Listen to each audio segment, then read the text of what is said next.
श्री राजय्या प्रभाकर गज्जम यांचे Prabhakar steel building व घर बांधकामासाठी लागणारे नामवंत कंपनीचे स्टील व सिमेंट आणि इतर सर्व साहित्य मिळणारे एकमेव ठिकाण म्हणजे प्रभाकर स्टील। पत्ता मुख्य शाखा MIDC industries area lifeline chemical समोर, दुसरी शाखा MIDC industries area speed readymade Anantatara lawn समोर, अक्कलकोट रोड, सोलापूर। संपर्क क्रमांक 9423591259 व 8087551679।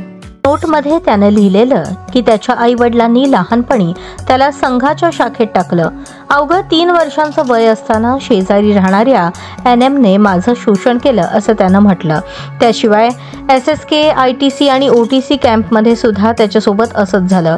केरळमधील 26 वर्षीय सॉफ्टवेअर इंजिनियर आनंदू अजी याने काही दिवसांपूर्वी आत्महत्या करून जीवन संपवलं। तो कोट्टायम येथे राहायचा। तिरुवनंतपुरमच्या थंबानूर येथील एका लॉजमध्ये आनंदू अजीचा मृतदेह मिळाला। सुसाईड करण्यापूर्वी आनंदूने इंस्टाग्रामवर पोस्ट करून राष्ट्रीय स्वयंसेवक संघ RSS वर लैंगिक शोषणाचा आरोप केला।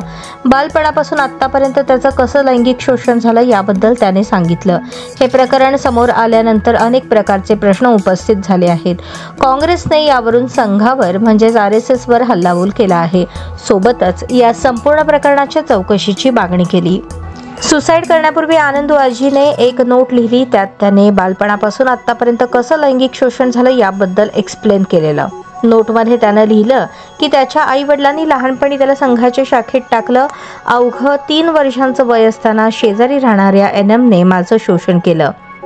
त्याशिवाय SSK, ITC आणि OTC कॅम्पमध्ये सुद्धा त्याच्यासोबत असंच झालं। माझ्या मृत्यूचं कारण कुठलं नातं नाही तर मनावर झालेला आघात आहे असं आनंदू अजीने सुसाईड नोटमध्ये लिहिलेलं। काही वर्षांपूर्वी त्याला समजलं की त्याला ऑब्सेसिव्ह कंपल्सिव्ह डिसऑर्डर हा आजार आहे।